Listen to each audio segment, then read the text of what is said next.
प्रिय छात्रों, आज क्वार्टाइल के पार्ट के अंतर्गत इस चार्ट के आधार पर हम ये जानकारी प्राप्त कर सकते हैं कि कब कब कितनी कितनी संख्याओं का हम विभाजन मूल्य यानी भाग देंगे। जब हम मीडियन कैलकुलेट करते थे तो हम हमेशा 2 का डिवाइड करते थे। मीडियन का दूसरा नाम है क्वार्टाइल 2। जब चतुर्थक हम ज्ञात करते थे क्वार्टाइल 1 और क्वार्टाइल 3, तो क्वार्टाइल 1 में भी 4 का डिवाइड करते थे, क्वार्टाइल 3 में भी 4 का डिवाइड करते थे, लेकिन 3 का मल्टीप्लाई करते थे।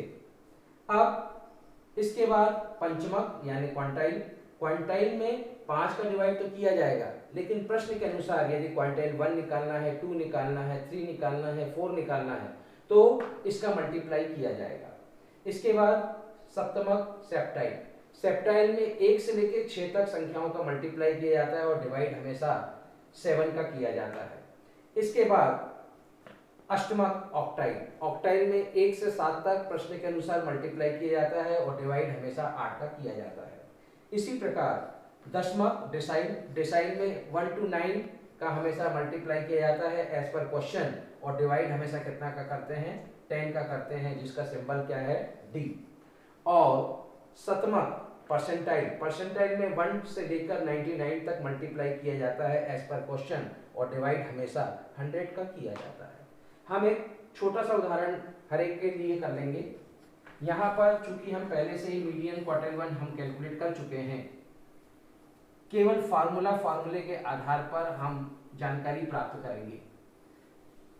मीडियन का फार्मूला ऑलरेडी हम कैलकुलेट कर चुके हैं, क्वार्टाइल 1 ऑलरेडी हम कैलकुलेट कर चुके हैं, क्वार्टाइल 3 ऑलरेडी हम कैलकुलेट कर चुके हैं।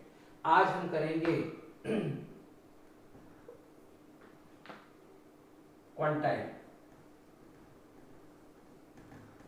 क्वांटाइल 3 हमें कैलकुलेट करना है। फॉर एग्जांपल मान के चलें क्वांटाइल 3 के अंतर्गत Qn3 is equal to size of 3 n+1 upon 5। यदि हमें क्वेश्चन में क्वांटाइल 3 निकालना है तो हम 3 का मल्टीप्लाई करेंगे और 5 का डिवाइड करेंगे। इसी प्रकार कंटिन्यूस सीरीज में क्या किया जाएगा, quantile 3 is equal to size of 3 n/5 th item.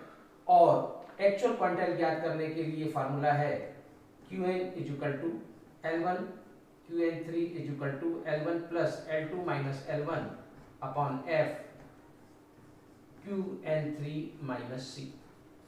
इस फार्मूले के आधार पर हम एक्चुअल क्वांटाइल ज्ञात कर लेंगे। यहाँ Qn3 का मतलब यह है क्वांटाइल 3, L1 का मतलब है यह है the total the lower limit of quantile 3 group, L2 is equal to the upper limit of quantile 3 group, F is equal to the frequency of quantile 3 group, Qn3 is equal to quantile 3 number और C का मतलब यह है the cumulative frequency of preceding quantile 3 group। इसके पश्चात इसी प्रकार octyl, percentile, decile और परसेंटाइल आदि का भी हम फार्मूला कैलकुलेट कर सकते हैं।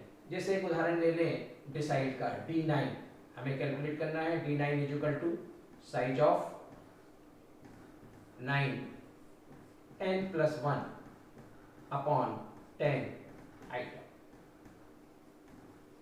इंटीग्रल सीरीज और डिस्क्रीट सीरीज में फार्मूला सेम रहता है और कंटिन्यूस सीरीज में +1 छोड़कर हम फार्मूला लिख लेते हैं। D9 is equal to size of 9 n upon 10 th। Actual decile ज्ञात करने के लिए D9 is equal to L1 plus L2 minus L1 upon F D9 minus C। Base पूरा वही है जो मीडियन में था, सिर्फ क्वेश्चन के आधार पर विभाजन अंक परिवर्तित हो जाते हैं। इसी प्रकार परसेंटाइल में P70 मान के चले कैलकुलेट करना, P70 is equal to size of 70 n+1 upon 100 th is equal to, second वाला ये इंटीजर डिस्क्रीट सीरीज में हो जाता है, P70 is equal to L1 plus L2 minus L1 upon F P70 minus C। फार्मूले का base पूरा वैसा ही है जैसे मीडियन में करते थे। यहाँ P70 is equal to percentile 70, n का मीनिंग है दी टोटल नंबर ऑफ आइटम भी कह सकते हैं, दी टोटल ऑफ फ्रीक्वेंसी भी कहा जा सकता है डिस्क्रीट सीरीज में। कंटिन्यूस सीरीज में जब कैलकुलेट किया जाता है तो हमेशा इसका +1 अलग कर देंगे, तो यहाँ पे आ जाएगा P70 is equal to size of 70 n/100 TH item.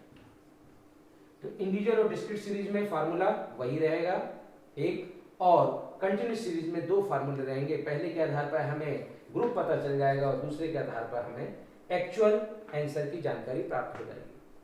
तो आज ये हमने क्वार्टाइल कंप्लीट कर लिया है। Thank you.